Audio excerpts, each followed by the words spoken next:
yan ah. Siyempre, ako ang boss eh. Hindi, parang alam mo yung wala, hindi ka napapagod. Ay, walang ginagawa. Pindot. Oh.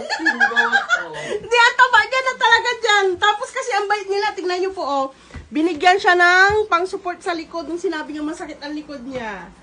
Oh, galing ng mga ano niya eh, leader niya eh, at saka yung si Kuya Cha. Ka-vibes niya daw sila kaagad eh.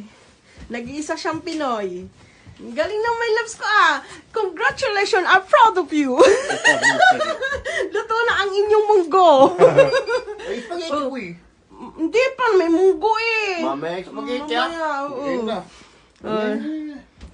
Sige na. Para gusto mo pang magtrabaho. Bibigyan kita ng work. May OT na, mag-OT. Walang OT. Happy nga siya dyan oh. Ang ganda ng aura niya lagi pag umuwi. Siyempre. Yung nagpunta kami ospital, ayaw niya mag-absent eh. Kailangan talaga niya magpunta kasi mabagagalit yung doktor niya. Nag-e-bike siya kasi yung bike, hinihingal pa siya, medyo ano pa, hingal pa siya. Kaya yan.